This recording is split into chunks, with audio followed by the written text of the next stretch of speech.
नमस्कार व्यूअर्स, मैं हूं अमीश देवगन और आप देख रहे हैं देश का सबसे लोकप्रिय डिबेट शो आर पार।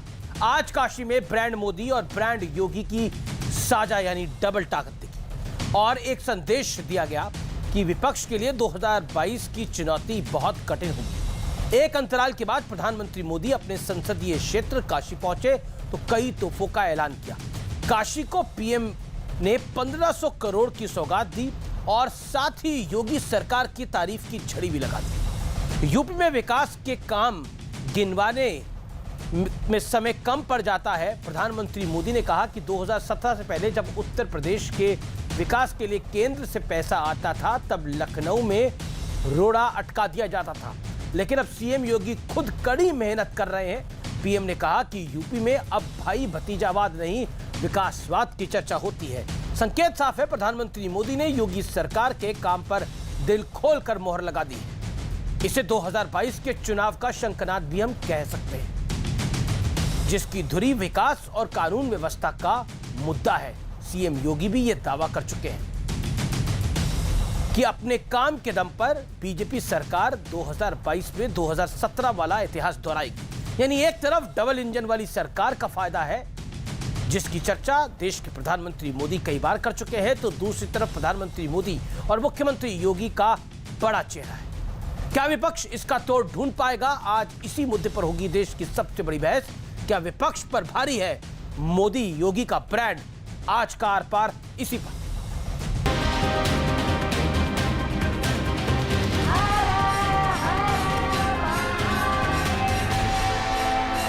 लंबे समय बाद आप सब लोगन से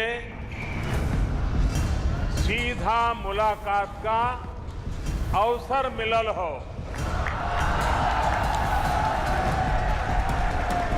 काशी के सभी लोगन के प्रणाम। हर हर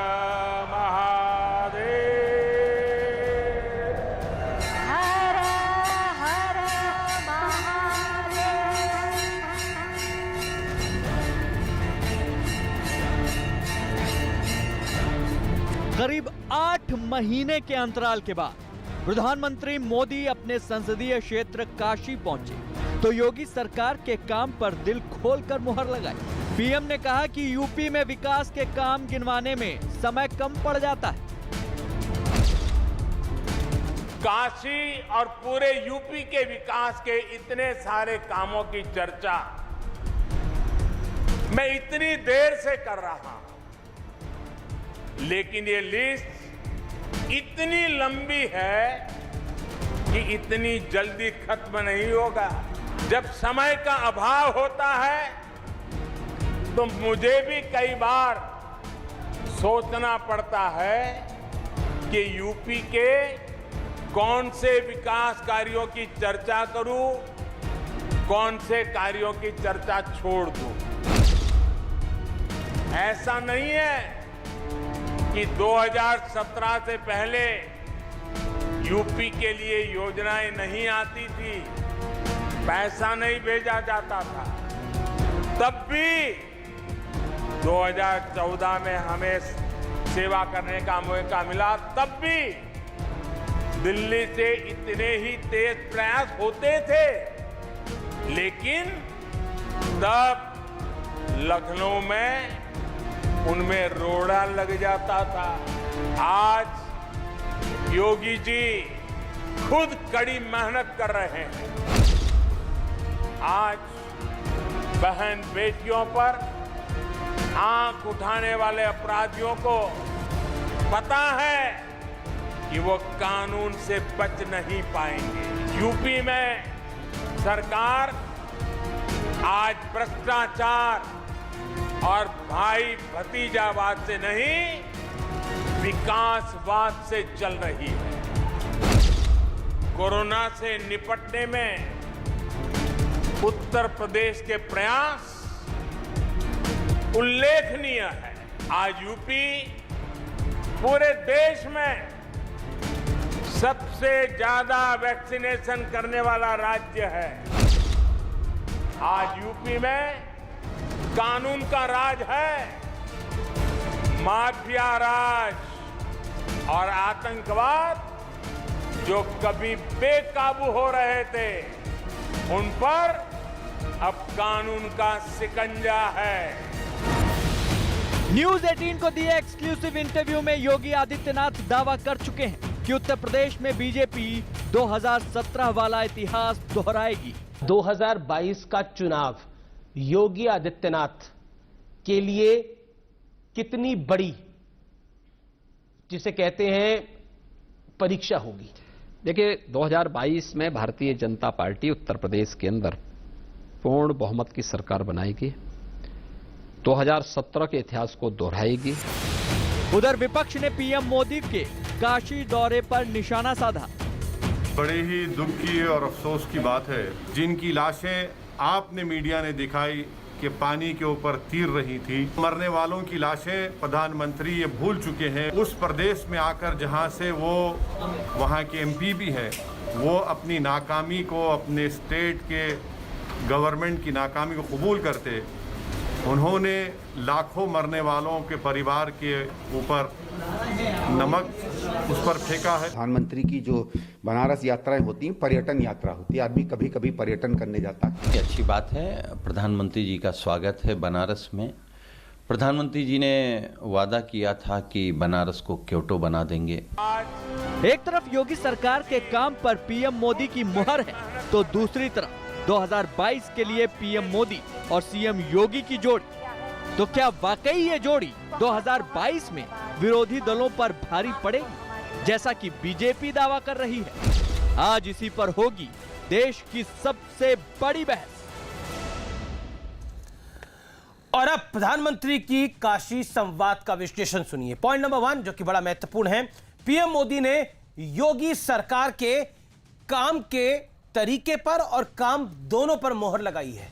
कहा है कि अगर मैं काम गिराना शुरू करूंगा तो वक्त कम पड़ जाएगा। पॉइंट नंबर 2, विकास के मुद्दे पर 2022 का चुनाव होगा, यानी चुनावी जंग का संकेत दिया है प्रधानमंत्री ने। भाई भतीजावाद पर बड़ा प्रहार किया है। भाई भतीजावाद के बहाने समाजवादी पार्टी, बहुजन समाज पार्टी पर बड़ा निशाना साधा है। काशी में ब्रांड मोदी और ब्रांड योगी की साझा ताकत हमें दिखी है। आप मैं बार बार कहता हूं कि यूपी में 2 फैक्टर है, एक योगी फैक्टर है और दूसरा योगी फैक्टर से भी बड़ा फैक्टर है, वो है मोदी फैक्टर। पीएम मोदी के काशी संवाद ने क्या चुनावी शंखनाद भी कर दिया है? इस सवाल के साथ मैं इस डिबेट को ओपन करता हूं। मेरी इस चर्चा में संबित पात्रा जुड़ रहे हैं, भारतीय जनता पार्टी के प्रवक्ता, उनका अभिनंदन है। मेरे साथ शांतनु गुप्ता है, राजनीतिक विश्लेषक है। वारिस पठान इस चर्चा में जुड़ रहे हैं मेरे साथ। ओवैसी साहब की पार्टी के प्रवक्ता हैं। मेरे साथ सुनील सिंह यादव हैं, उनका अभिनंदन है, समाजवादी पार्टी के नेता प्रवक्ता हैं। मेरे साथ आचार्य प्रमोद कृष्णम हैं, उत्तर प्रदेश से आते हैं, लखनऊ से चुनाव लड़ चुके हैं, प्रियंका गांधी के एडवाइजर हैं। आप तमाम लोगों का अभिनंदन है। मैं इस चर्चा की शुरुआत आपसे करता हूं, सुनील यादव, और सीधा सवाल पहला आप ही से पूछता हूं। सुनील यादव, आवाज मिल रही है आपको ना मेरी? सुनील यादव, भाई भतीजावाद, जी अमित जी, भाई भतीजावाद की बात करी है और ब्रांड मोदी और ब्रांड योगी की ताकत एक साथ देखने को मिली है। अभी मैं आपकी बाइट सुन रहा था, आप कह रहे थे काशी को क्योटो बनाने का वादा था।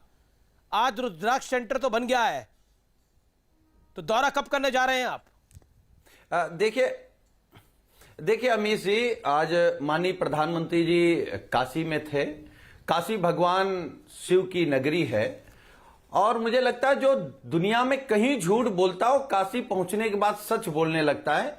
लेकिन प्रधानमंत्री जी काशी में भी सच नहीं बोले। हालांकि प्रधानमंत्री जी की आदत है, कहीं भी जाते हैं, जिस क्षेत्र में जाते हैं, उस हिसाब से रोल में अपने आप को ढाल लेते हैं। आज लेकिन शायद माननीय प्रधानमंत्री जी धृतराष्ट्र की भूमिका में थे, इसीलिए उस उत्तर प्रदेश में महिला सशक्तिकरण की बात कर रहे थे, जहां महिलाओं का चीरहरण होता है। उस उत्तर प्रदेश में जहां हाथरस की बेटी के साथ जब गैंगरेप हुआ, तब भारतीय जनता पार्टी के नेता, मंत्री, इनके प्रवक्ता ये कह रहे थे कि बलात्कार ही नहीं हुआ। जहां पर भारतीय जनता पार्टी बलात्कारियों को राष्ट्रवाद कहने लगे, वहां प्रधानमंत्री जी तारीफ कर रहे थे। और पंचायत में जहां पत्रकार पिटे हो चुनाव जीतने के लिए, जहां पुलिस पिटी हो, वहां कानून व्यवस्था की बात, और जो बात अमीश जी जो बात लेकिन इसी उत्तर प्रदेश में अलकायदा के आतंकी भी पकड़े जाते हैं, एटीएस पकड़ती है, जिस पर आपको भरोसा नहीं होता। इसी उत्तर प्रदेश के अंदर धर्मांतरण के गैंग का खुलासा होता है, जिस पर आपको भरोसा नहीं होता। ऐसा क्यों? इसी उत्तर प्रदेश में पंचायत चुनाव होता है जिसमें आप नहीं जीत पाते। देखिए अमीश जी, यही समझने की जरूरत है। पंचायत चुनाव दो फेज में हुए। एक में जब पब्लिक को चुनना था, जब जनता को चुनना था, तो जनता ने भारतीय जनता पार्टी को हरा दिया। लेकिन जब डीएम और कप्तान मिलकर के, यही तो दुर्भाग्य ना, हम तो आपके शो में इस बात को स्वीकार कर रहे हैं कि उत्तर प्रदेश के जिला पंचायत अध्यक्ष और ब्लॉक प्रमुखी के चुनाव में उत्तर प्रदेश में लोकतंत्र हारा है, योगी जी का गुंडा तंत्र जीता है। उसी गुंडा तंत्र के खिलाफ तो आवाज उठा रहे हैं, जहां पत्रकार पिटता है सच दिखाने पर, सच लिखने पर, जहां पुलिस स्वीकार कर रही है। हर चुनाव हारने के बाद लोकतंत्र हार ही जाता है, ईवीएम में दिक्कत आई जाती है। लेकिन विषय ब्लॉक चुनाव और पंचायत चुनाव नहीं है। विषय है यूपी में 2022 की तैयारी, जिसमें आपका जो सबसे बड़ा पॉइंट था, आप कहते थे देखिए मोदी जी को क्या योगी का साथ मिलेगा। अब तो साक्ष्य आपके सामने। अच्छा, हम अमीश जी आपकी बात पे आ रहे हैं। अच्छा, मेरे को 15 सेकंड में इसका जवाब दीजिए। कह रहा हूं 2022 की बात अगर आप कर रहे हैं तो आपको 2017 का अपना संकल्प पत्र ठीक है उत्तर प्रदेश के सामने रखना पड़ेगा। ठीक है, आपने कहा था कि हम सारे संकल्प देंगे, आपने कहा था जवाब देंगे, के खिलाफ कार्रवाई करेंगे, आपने कहा था हम बेटियों को बचाएंगे, आपने कहा था महंगाई के खिलाफ लड़ेंगे। एक कोई लाइन, एक कोई बात हो तो बता दीजिए जो भारतीय जनता पार्टी ने किया हो। अब संबित पात्रा का रुख करता हूं मैं। संबित पात्रा, प्रधानमंत्री मोदी ने आज दिल खोलकर योगी आदित्यनाथ की सरकार की, बीजेपी की सरकार की, शासन की, प्रशासन की तारीफ करी। लेकिन माना जाता है, काशी आप भी गए हैं, काशी मैं भी गया हूं, बाबा विश्वनाथ की नगरी है, और अभी कह रहे थे सुनील यादव साहब कि बाबा विश्वनाथ की नगरी में जो जाता है वो सत्य ही बोलता है। लेकिन उनको विश्वास ही नहीं है किसी बात के ऊपर। उन्हें लोकतंत्र पे विश्वास नहीं है, उन्हें आपके काम पे विश्वास नहीं है, उन्हें देश के प्रधानमंत्री पे भी विश्वास नहीं है, उनकी बात पे विश्वास नहीं है। नहीं, जहां तक विश्वास का आपको विश्वास है, जहां तक विश्वास का विषय है अमीश भाई, जहां तक विश्वास का विषय है, 2 दिन पहले मैं तो माननीय अखिलेश यादव जी को सुन रहा था। उनको तो ना तो सरकार पर विश्वास है उत्तर प्रदेश में, और ना ही उत्तर प्रदेश के पुलिस पर विश्वास है। उनको तो आतंकवादियों पर विश्वास है। याद करिए, 2 आतंकवादी पकड़े गए थे ककोरी में, उनके घर से वो बम इत्यादि जो कुकर के अंदर होने वाले हैं वो भी सब बरामद हुए। अलकायदा के अखिलेश जी को विश्वास पुलिस पे नहीं है। अलकायदा के आतंकवादी थे, एटीएस ने पकड़ा, एटीएस पे विश्वास नहीं है, मगर अलकायदा पे विश्वास है। अब इसमें मैं क्या करूं बताइए? अगर एक पूर्व मुख्यमंत्री को अलकायदा पे विश्वास है मगर एटीएस पे विश्वास नहीं है, और मैं इतिहास में आपको पीछे ले जाता हूं, ज्यादा पीछे नहीं, नवंबर 2012 में ये वही माननीय मुख्यमंत्री हैं उत्तर प्रदेश के, अखिलेश यादव जी, उस समय जिन्होंने हाई कोर्ट में, इलाहाबाद हाई कोर्ट में एक लिखित याचिका दी थी कि 15 आतंकवादियों के खिलाफ जो चार्जशीट दायर किया गया है 2006, 2007 और 2008 में जो बम ब्लास्ट हुए थे, जिसमें 45 उत्तर प्रदेश के लोग मारे गए थे, उनकी चार्जशीट को ड्रॉप कर दिया जाए और उन आतंकवादियों को रिहा कर दिया जाए। ये तो भला हो इलाहाबाद हाई कोर्ट के जजेस का, मैं तो उनके चरण की वंदना करता हूं। उन्होंने बहुत फटकारा अखिलेश यादव जी को कि हु आर यू, आप कौन है ये डिसाइड करने वाला कि कौन आतंकवादी है कौन आतंकवादी नहीं है, वो हम डिसाइड करेंगे। तो जहां तक विश्वास का बात है अमीश भाई, ये लोग, हम हर उस ताकत पर विश्वास करते हैं जो देश को तोड़ने वाली ताकत है। देखिए अमीश भाई, आपको एक बात यहां समझना होगा, जहां तक मोदी जी और योगी जी का सवाल है, दोनों के परिप्रेक्ष्य को ले लीजिए। दोनों साधारण परिवारों से आते हैं, दोनों ने एक अनुशासन के रूप में आगे बढ़ते हुए, जिस प्रकार से एक ने पूरे हिंदुस्तान को संभाला और दूसरे ने पूरे उत्तर प्रदेश में अपनी सेवा दी है, ये बहुत बड़ी बात है। यही तो लोकतंत्र होता है। आदरणीय मायावती जी को देख लीजिए और यादव जी के परिवार को देख लीजिए, केवल परिवार, यही तो भाई भतीजावाद है। सारे परिवार के लोग सांसद हैं, सारे परिवार के लोग विधायक हैं, वही लोग, उनके हाथ में सब कुछ है, यही भाई भतीजावाद है। और यहां पर अभी चीरहरण की बात हुई, देखिए किसी भी महिला के साथ दुर्व्यवहार होता है तो यह उचित नहीं है, चाहे हमारे राज्य में हो चाहे किसी के राज्य में हो। उस महिला के साथ जो हुआ अनुचित हुआ, इसलिए पूरा थाना सस्पेंड हुआ और सभी लोग आज कारागार के पीछे हैं।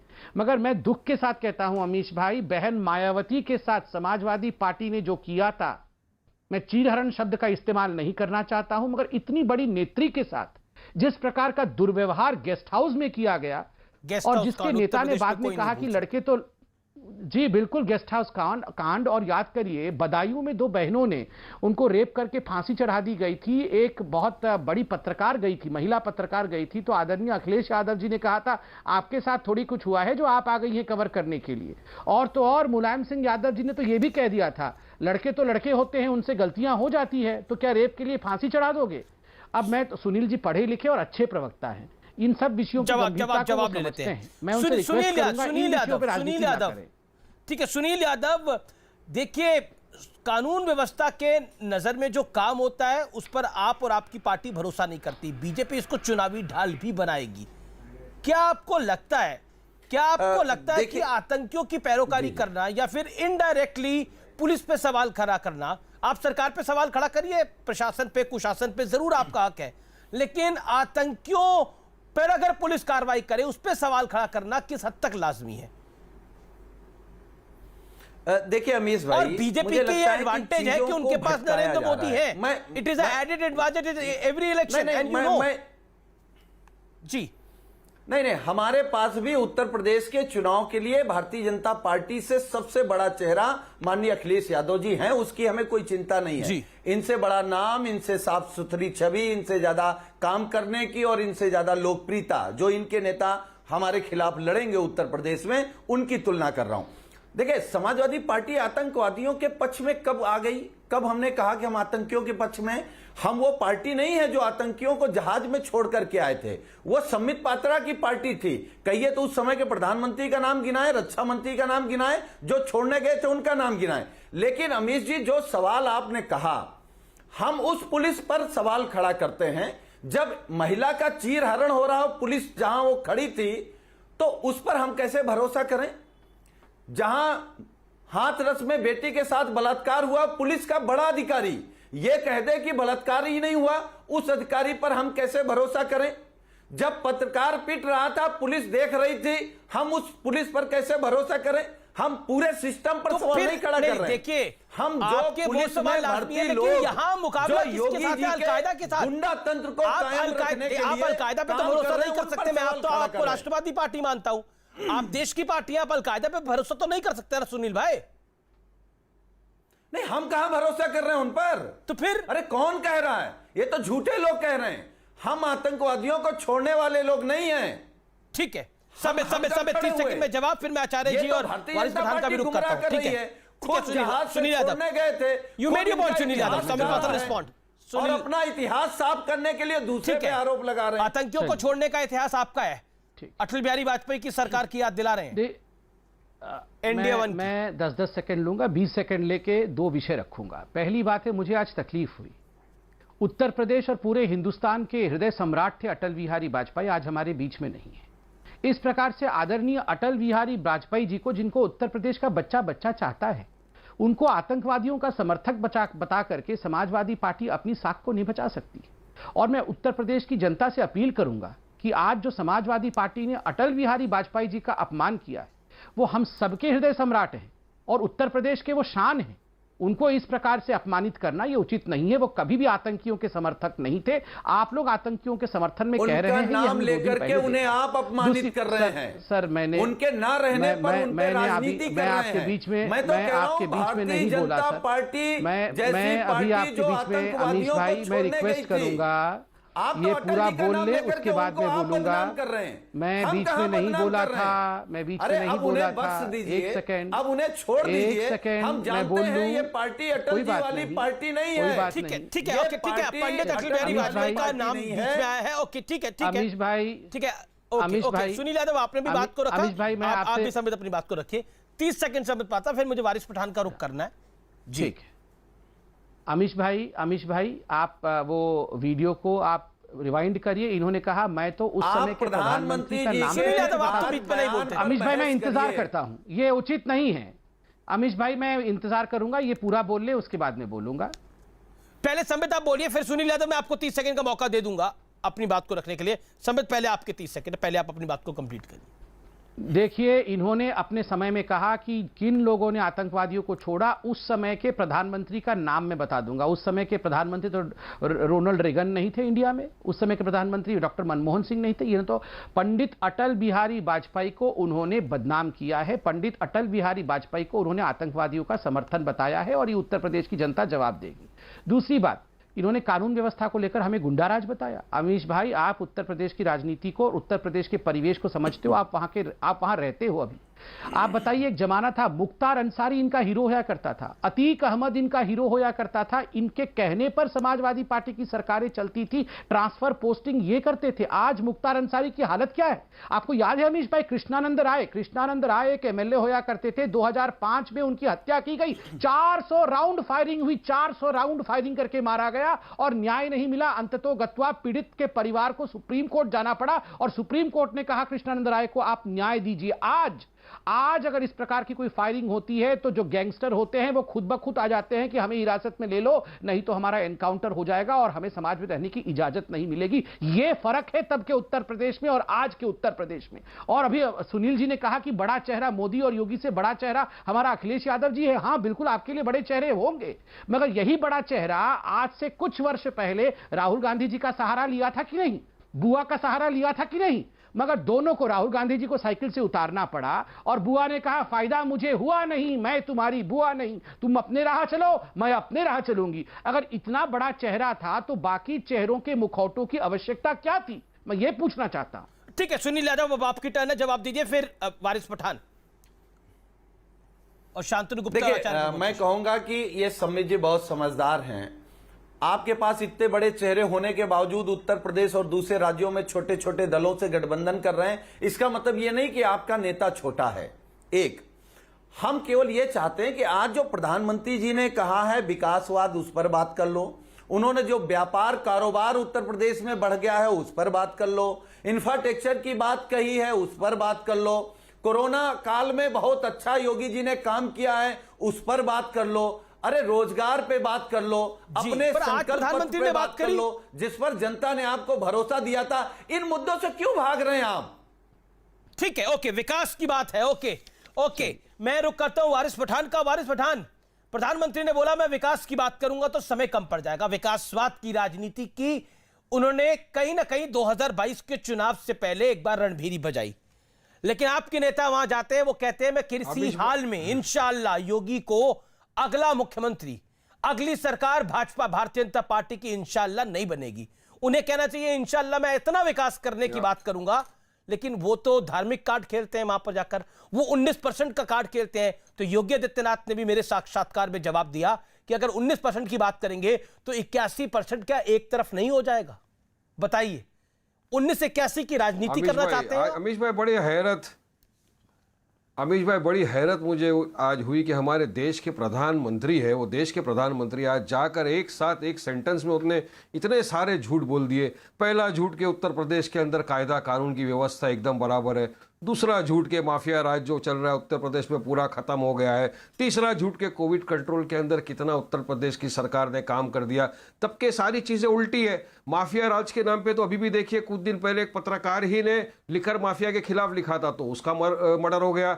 अब उत्तर प्रदेश में कायदा कानून तो क्या है कि हमारी माँ बहनें जो है, क्राइम रेट अगर आप डाटा देखेंगे तो 66% उत्तर प्रदेश में क्राइम रेट बढ़ गया है। महिलाएं तो बाहर खुलेआम घूम नहीं सकती। अब तीसरी बात जो मेन है वो कोविड का, तो सेकंड का जो कोविड आया, कोरोना आया, उसमें आपने हमने सबने देखा कि किस तरह से हमारे हिंदू भाई बहनों के शव गंगा किनारे बह रहे थे। मोदी ने कहा था मां गंगा ने बुलाया है, तो क्या उसके ऊपर मोदी ने कुछ कहा? किस तरह बाद में उसके ऊपर लोगों ने चादर डाल दी पीले कलर की, फिर छुपाने के लिए चादरें हटाई तो हमने देखा कि कुत्ते उन शवों को खा रहे थे। ये मोदी जी ने उन तमाम लोगों का इंसल्ट किया है जिनके घर वालों ने अपने अपने परिजनों को कोरोना काल में खो दिया है। मोदी जी ने उसकी निंदा की कि वो बच्चे मर गए बिना ऑक्सीजन के हॉस्पिटलों के अंदर, बिना हॉस्पिटल के बेड मिले, ऑक्सीजन मिले, कितने लोगों की जानें चली गई। उसमें तो योगी मोदी जी ने कुछ नहीं कहा। आप कह रहे हैं कि 19% वालों को सीएम मिलना चाहिए, राजनीति कर रहे।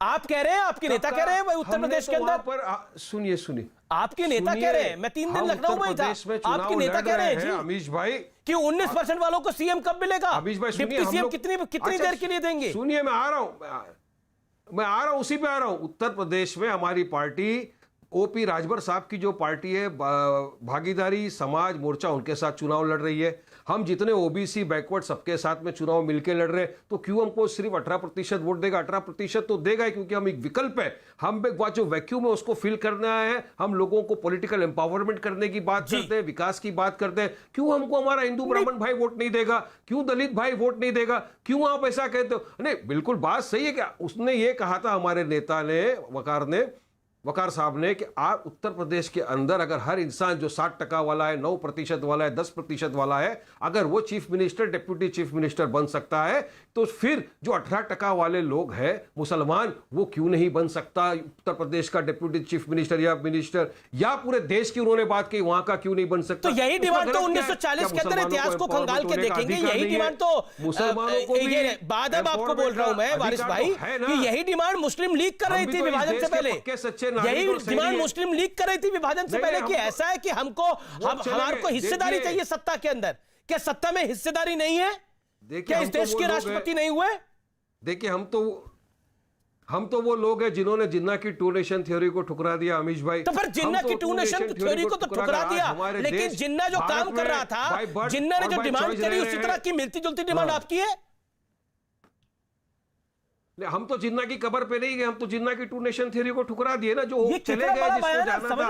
आज हम हमारे देश भारत में पक्के सच्चे नागरिक के हिसाब से रह रहे हैं। अब उन्होंने कहा जब होगा तब देखा जाएगा, मगर उन्होंने समाजवादी पार्टी के नेता से सवाल किया था कि क्या आपकी सत्ता पावर में आएगी तो आप मुसलमान को डिप्टी सीएम बनाएंगे? नहीं बनाएंगे, इनका सवाल था। आज हम तो आ रहे हैं विकास की नजर है ना, विकास की बात कर रहे हैं, हम एजुकेशन देना चाहते हैं, दलित मुसलमान समीकरण, हम वो MY समीकरण नहीं चलेगा। अब A to Z जो समीकरण है, जो भी छोटी मोटी पार्टियां साथ में आके लड़ेगी एक साथ, भाजपा को हराना है। ठीक है, मैं संबित की बात बताऊंगा, लेकिन मैं पहले आचार्य प्रमोद कृष्णम का रुख कर लूं और शांतनु गुप्ता का रुख कर लूं। काफी देर से इंतजार कर रहे हैं। सर वारिस भाई, आपने अपनी बात को रखा। संबित, मुझे पता है आप कुछ बोलना चाहते हैं इस विषय के ऊपर, लेकिन आचार्य जी, कांग्रेस की स्थिति ऐसी है कि कांग्रेस इस 19% को भी चाहती है, कांग्रेस ब्राह्मण कार्ड भी खेलना चाहती है, लेकिन कांग्रेस को अपने ऊपर ही विश्वास नहीं है। आज प्रधानमंत्री जब काशी में है, प्रधानमंत्री वहां पे बड़े बड़े कार्यक्रम कर रहे हैं, और कांग्रेस इस थ्योरी को बेच रही थी पिछले कुछ दिनों से कि देखिए योगी और प्रधानमंत्री में बनती नहीं है। अब क्या अब आपको इसका बड़ा साक्ष्य चाहिए?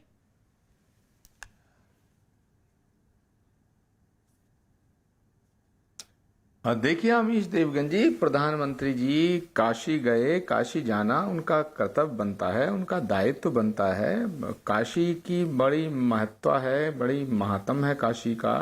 पौराणिक दृष्टिकोण से, सनातन धर्म के दृष्टिकोण से काशी को बाबा विश्वनाथ की नगरी कहा जाता है, और काशी की गलियां, काशी के घाट भारत की संस्कृति, सभ्यता और सनातन धर्म की छटा बिखेरती है।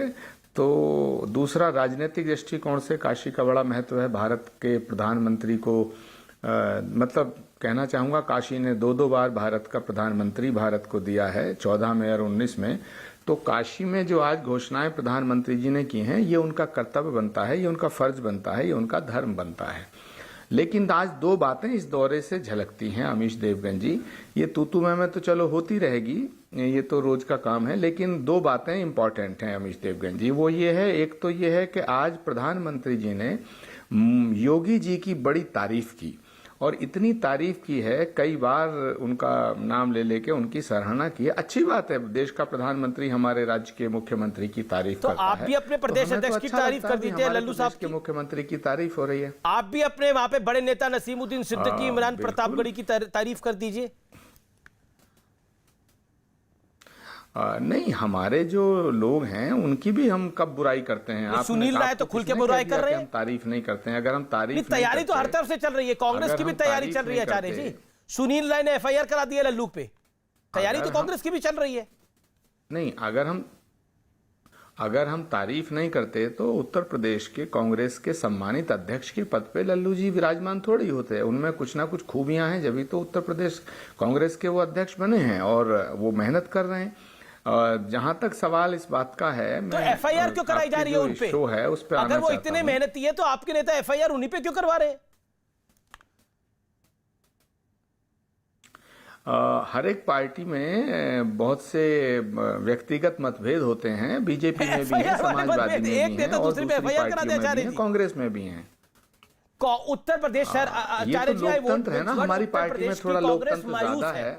उत्तर प्रदेश की कांग्रेस मायूस है, उसे लग रहा है कि उनका सूर्योदय नहीं होने जा रहा है, ये सच्चाई है। आप मुकाबला अखिलेश यादव के साथ कर रहे हैं, आप मुकाबला मायावती के साथ कर रहे हैं, आप मुकाबला ओवैसी के साथ कर रहे हैं। मैं भारतीय जनता पार्टी की तो मुकाबले की नहीं बात कर रहा,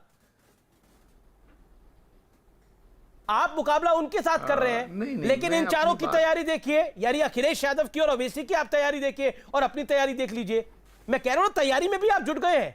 एफआईआर आप लोग एफआईआर करा रहे हैं एक दूसरे के ऊपर। आज प्रधानमंत्री मोदी 2022 की तैयारी के लिए उधर गए, जैसा कांग्रेस आरोप लगा रही है। ये चुनावी पूरा भाषण था, सब कुछ घोषणाएं भी चुनावी थी, तो आपकी चुनावी क्या तैयारी है? एफआईआर कराने की। माजरत चाहता हूं आपके साथ आचार्य जी, में लेकिन स्थिति यह है कांग्रेस की। भाई बहुत ज्यादा सवाल नहीं सर, ये सत्य है सारे, कोई सवाल नहीं है इसमें। एवरीथिंग, अगर मैं फैक्चुअली रॉन्ग हूं तो आप मुझे करेक्ट कर दीजिए। एफआईआर हुई है कि नहीं हुई, हाँ या ना?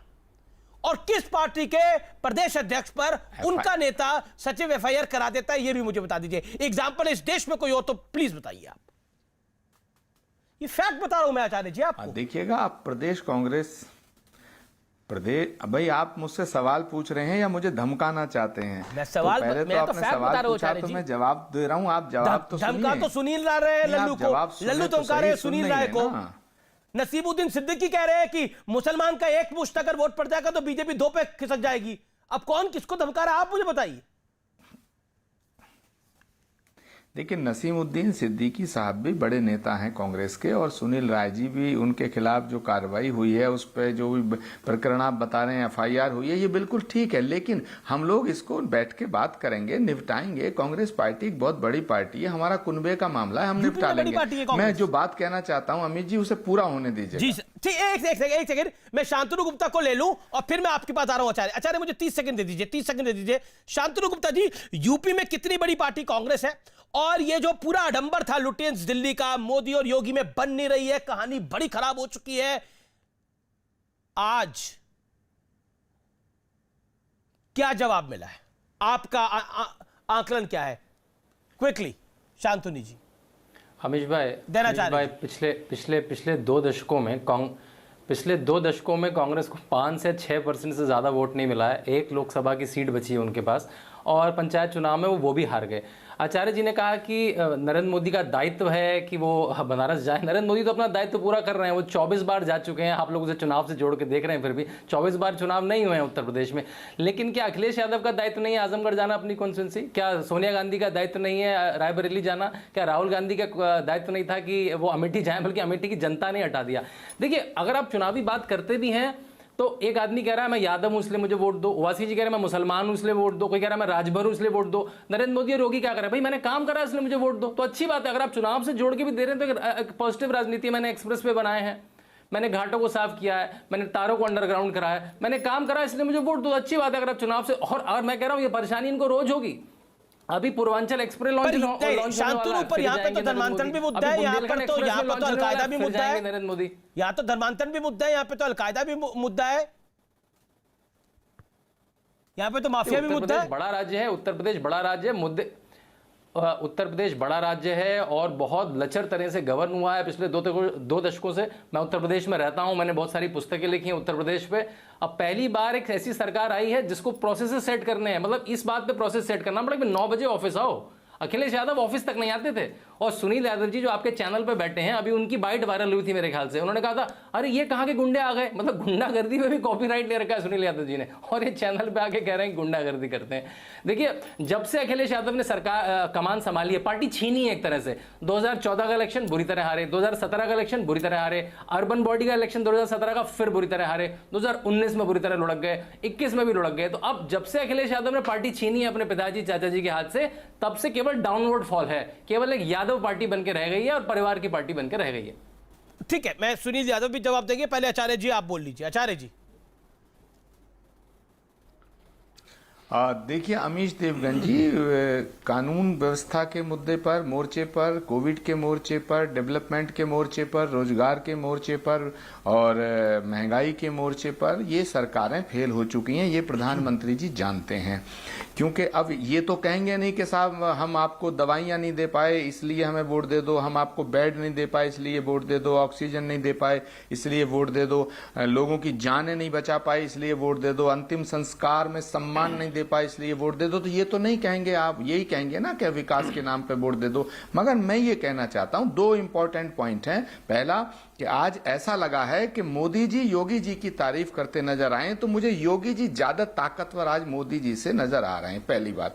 दूसरी बात मैं ये कहना चाहता हूं कि उत्तर प्रदेश का जो ये चुनाव है 2022 का, इसमें कोई संदेह नहीं है कि 2022 से ही 2024 का रास्ता निकलेगा और 2022 का जो परिणाम आएगा अमीश जी, वही 2024 में भारत के भविष्य की राजनीति तय करेगा। अब विपक्ष की प्रॉब्लम हमारी सबकी ये बन रही है, मैं बड़ी साफगोई से बात कर रहा हूं कि एक बार समाजवादी पार्टी ने बसपा से अलायंस किया। मैं पॉलिटिकल बात करना चाहता हूं जो बहुत इंपॉर्टेंट है। बसपा ने समाजवादी से अलायंस किया और कहा कि कांग्रेस दूर रहेगी। उसका रिजल्ट 2019 में देखा।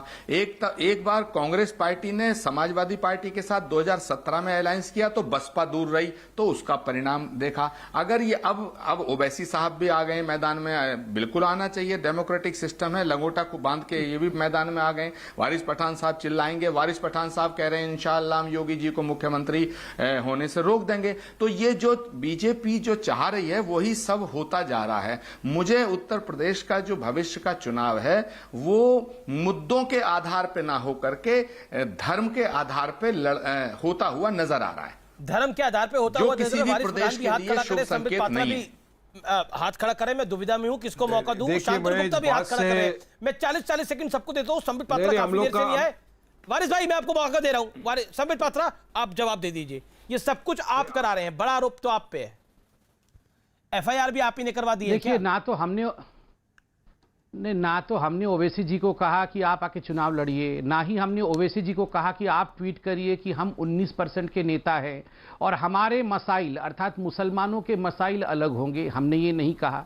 और ना ही हमने समाजवादी पार्टी और कांग्रेस पार्टी को कहा है कि आप MY फैक्टर या आप अपीजमेंट के वो इमरान प्रतापगढ़ी, आप जानते हैं इमरान प्रतापगढ़ी कौन है और इमरान प्रतापगढ़ी किस प्रकार के मुशायरे करते हैं, किस प्रकार की लेखनी लिखते हैं, यह भी आप जानते हैं। हमने नहीं बनाया है उनको, कांग्रेस पार्टी ने बनाया है। अमीश भाई सत्य कहा जाए तो 19% के लिए ये सारे लोग लड़ रहे हैं। अमीश भाई एक जमाना था, पहले उत्तर प्रदेश का चुनाव घोषणा होता था तो ब्रेकिंग न्यूज चलती थी। ब्रेकिंग न्यूज, उत्तर प्रदेश में चुनाव घोषणा हो गई है, उत्तर प्रदेश में इतने प्रतिशत ब्राह्मण है, इतने प्रतिशत ठाकुर है, इतने प्रतिशत जाट है, इतने प्रतिशत मुसलमान है, मुसलमान तय करेगा सरकार किसकी बनेगी। ये टीवी में चलता था ना, अब ऐसा नहीं चल रहा है। अब चलता है किसने काम किया, कितनी सड़कें बन गई, कितने फ्लाईओवर बनाया, क्या विकासवाद की जीत होगी या जातिवाद की जीत होगी। मैं धन्यवाद देता हूं मोदी जी का, उन्होंने पूरे देश के राजनीति के इस नैरेटिव को बदला है। और जहां तक ये 19% की लड़ाई है, मुझे दुख के साथ कहना पड़ रहा है, ये हिंदुस्तान एकमात्र ऐसा देश है जहां इस 19% की लड़ाई के लिए आप आतंकवादियों तक को बचाने की कोशिश करते हो।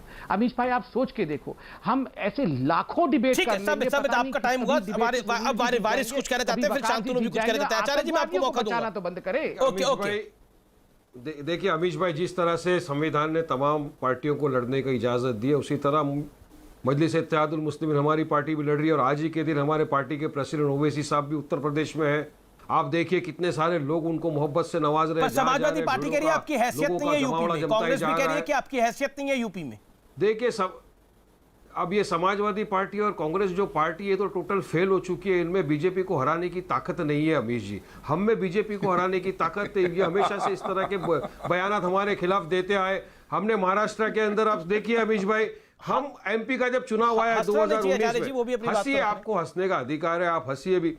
आज मजाक करिए, कल हम मिसाल भी बन जाएंगे। आज मजाक बने कल मिसाल बनेंगे। जब महाराष्ट्र में चुनाव लड़े थे हम, एक सीट पे हम लड़े थे अमीश भाई, हम जीत गए, कांग्रेस का नहीं जीत सका।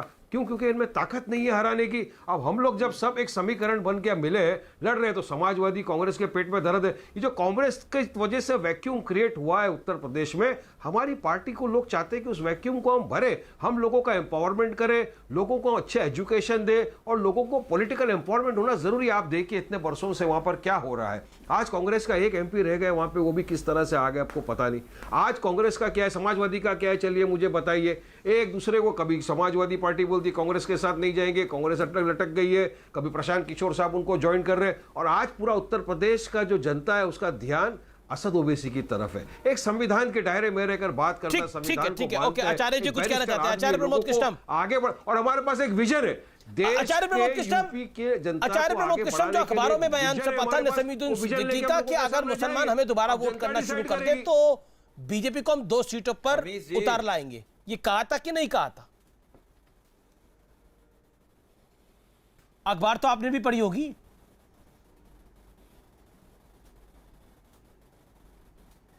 आचार्य जी आवाज मिल रही है आपको? आपने मुझसे सवाल किया। बिल्कुल, मैंने बोला नसीमुद्दीन सिद्दीकी ने कहा था कि नहीं कहा था कि अगर मुसलमान हमें वोट कर दे दोबारा तो बीजेपी 2 सीटों पे सिमट जाएगी। और अब आपको तकलीफ है वारिस पठान क्यों आ रहे हैं लड़ने के लिए? भाई क्यों आप मजाक उड़ा रहे हैं इनके लड़ने का? मुसलमान का वोट क्या वोट नहीं है? नहीं, क्या मुसलमान का वोट नहीं है? बिल्कुल क्या वोट है। हिंदू का वोट नहीं है? क्या मुसलमान का एक वोट एक नहीं, क्या किसी पार्टी को, अरे मुसलमानों के वोट तो बीजेपी को भी चाहिए, तभी तो मस्जिद गए, मस्जिद में जाते घूमते हैं। शाहनवाज हुसैन साहब को मंत्री बनाया, मुख्तार अब्बास नकवी साहब को बनाया। मुसलमानों को इस तरह क्यों देखना चाहते हैं आप? हिंदुस्तान का मुसलमान हिंदुस्तान का नागरिक है और असदुद्दीन ओवैसी साहब को बिल्कुल अधिकार है पार्टी के चुनाव लड़ने का। लेकिन मुसलमान को नागरिक मानिए ना आप, मुसलमान को वोट बैंक क्यों मानते हैं? अमीश जी पॉइंट ये है, समाजवादी पार्टी कहती है कि समाजवादी पार्टी कहती है कि मोदी को हम रोकेंगे, बहुजन समाज पार्टी लड़ रही है कि साहब योगी मोदी को हम रोकेंगे, और साहब आम आदमी पार्टी भी कहेगी कि साहब योगी और मोदी को हम रोकेंगे। तो भाई ओवैसी साहब की पार्टी भी अब कह रही है कि साहब इन्हें हम ही रोक सकते हैं। अभी वारिस पठान ने कहा कि कांग्रेस पार्टी बेकार हो गई है। भाई रोक लो मोदी को, आपके बस में है तो रोक लो, योगी को रोक लो ना, कौन हमें पे क्या फर्क पड़ रहा है? रोक लीजिएगा। अरे आपको एक राज्य में आपको 5 सीटें क्या मिल गई? आप सबके भैया दिमाग चौथे आसमान पे पहुंच गए। आपको बिहार में सीट मिल गई, आप बंगाल भी लड़ने पहुंच गए, आप उत्तर प्रदेश लड़िएगा, आप हरियाणा लड़िएगा, हमें कोई फर्क नहीं पड़ रहा। वारिस पठान साहब हमें कोई फर्क नहीं पड़ रहा। आप बताइए मुझे, वारिस पठान साहब बिहार में क्या हो गया कांग्रेस का? मुझे बताइए आचार्य जी, हमें कोई फर्क नहीं और पड़ रहा। तहजीब के साथ मैं आपसे सवाल पूछता हूँ। मैं तो मुझे बुरा नहीं, मेरी बात तो पूरा बोला जा रहा है कि हमको मेरी बात तो सुनिए ना, समझ लीजिए आचार्य साहब जी, मेरे ऊपर हमला तो बीजेपी करती है, आप तो मत करो ना। अभी हिंदू भाई बहन सब वोट देंगे हमको। अमीश देवगन, ये तो बड़ी मजेदार बात है, जिस आदमी पे बीजेपी हमला करती है उसी पे वारिस पठान हमला कर रहे हैं। मेरी बात पूरी हो जाने दीजिएगा, मैंने तो आपको आधा घंटा सुना है। मैं ये कह रहा हूं आप किसी भी राज्य में चुनाव लड़िए, आप कहते हैं हम मोदी योगी को रोकेंगे, आपने कहा इंशाअल्लाह हम योगी को मुख्यमंत्री नहीं बनने देंगे। आपकी चुनौती को योगी जी ने स्वीकार कर लिया, आप रोक लीजिएगा। आपके अंदर हिम्मत है तो योगी को रोक लीजिएगा। आप 2-4 बार और बोल दीजिएगा ये कि हम इंशाअल्लाह योगी को रोकेंगे, तो हो जाएगा सुपड़ा साफ सबका, बाकी सब भी देखते रहेंगे। मेरा मैं जिम्मेदारी से बात करना चाहता हूं, अगर आप ईमानदारी से बीजेपी को हटाना चाहते हैं, हाँ, और 4-5 बार कहिए, अच्छी बात है, बिल्कुल, इससे भाजपा बहुत कमजोर हो जाएगी। आप वारिस पठान साहब कहिए, खूब कहिए। मैं ये कहना चाहता हूं अगर बीजेपी को ईमानदारी से उत्तर प्रदेश में हटाना चाहते हैं सब लोग, तो विपक्ष को बड़ी गंभीरता से चिंतन करके चुनाव लड़ना पड़ेगा। तो बेसिकली आप कह रहे हैं कि ओवैसी साहब आपके साथ आए तो हरा देंगे मिलकर, सबके सब हाथ फिर आप कह रहे हैं 19% की कोई लड़ाई नहीं है। शांतनु गुप्ता, शांतनु गुप्ता, मुझे लगता है उत्तर प्रदेश के इतिहास में चरगुंडन की छाती पर मोहर लगा हाथी पर, ये नारा दिया था समाजवादी पार्टी ने। 2019 में करा अलायंस, 2019 में करा अलायंस। सीटें क्या आई हमारे सामने है, 5 आई सपा को और 10 आई बहन मायावती को। सच बात है ये। लेकिन अब कह रहे हैं कि अब सब साथ आ जाए, कांग्रेस भी साथ आ जाए, ओवैसी भी साथ आ जाए, और सपा भी साथ आ जाए, बसपा भी साथ आ जाए।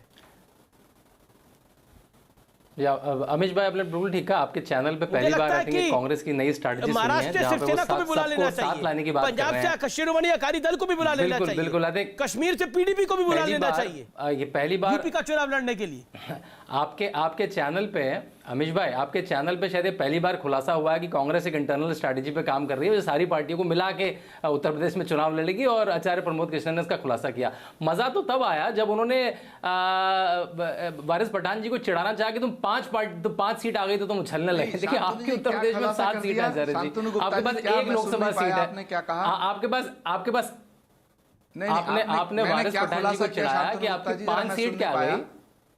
आपने खुलासा किया कि आप लोग सब साथ लाके चुनाव लड़ने की प्लानिंग कर रहे हैं, आप लोग सब सारी पार्टियों को साथ लाना चाह रहे हैं, कांग्रेस से उत्तर प्रदेश में ये काम कर रही है। देखिए, वो तो बात है, लेकिन आपने जब AIM को चिढ़ाया कि उनकी 5 सीटें और वो चल रहे हैं, आपकी खुद की 7 सीटें हैं उत्तर प्रदेश में और 1 लोकसभा की सीट है। देखिए, मैं एक 10 सेकंड को वापस मुद्दे पे जाऊंगा। आपने कहा कि कोरोना में कुछ नहीं हुआ, आप संबित पात्रा की बात मत मानिए, आप मेरी बात मत मानिए। बंगाल में पिछले चुनाव में ऑस्ट्रेलिया के MP हैं, ऑस्ट्रेलिया के MP हैं, अरे सुन तो लीजिए आचार्य जी, पार्टी की दिल्ली में कितनी सीट थी और पूर्ण बहुमत से सरकार बन गई। हमारी अगर 7 सीट है तो इससे क्या ये क्या पैमाना है? 7 सीटें और 7% वोट है आपके पास।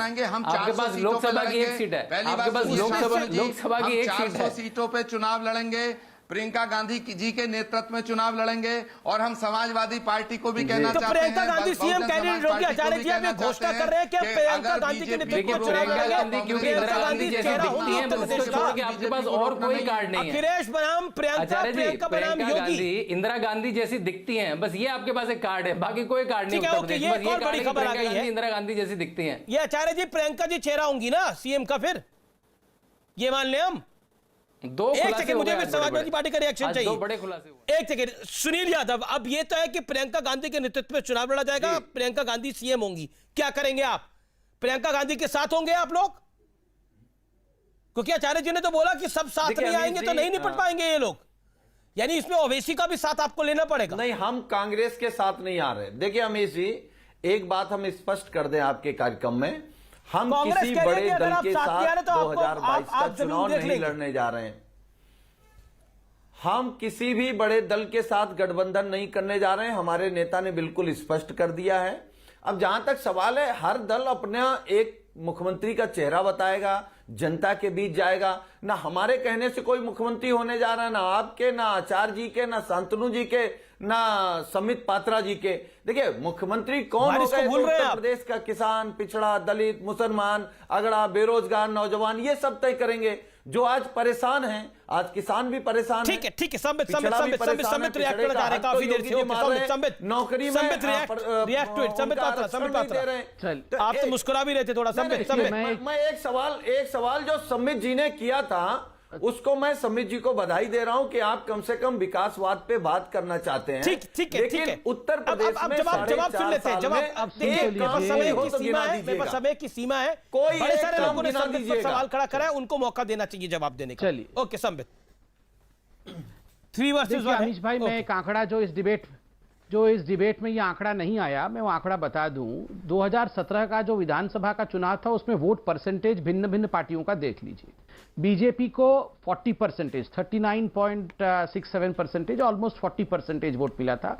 बीएसपी को 22%, सपा को 21% और कांग्रेस पार्टी को 6% वोट मिला था।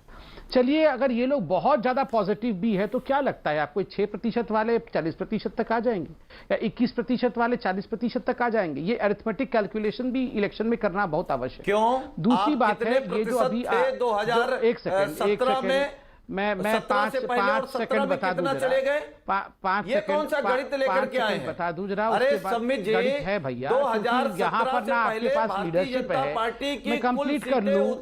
लेकिन संबित 2017 से पहले हमारी लीडरशिप और 17 इस बहस में ये सार्वजनिक हो गया कि अब प्रियंका चेहरा हो सकती है और सबको साथ लेके चल सकती है। जीती थी 47, नहीं, मगर ये आचार्य जी ने प्रशांत किशोर जी से पूछा है कि नहीं पूछा है? 50 सीटों में या प्रशांत किशोर जी से बिना पूछे बोल दिया है? प्लीज ये बात खुलासा किए जाए। ये कौन सा प्रशांत किशोर का क्या लेना देना कांग्रेस से? एक सेकंड, मैं बहुत संबित को ऑडियो खोलिए, आचार्य जी को रखिए। 9 पॉइंट समथिंग पाने से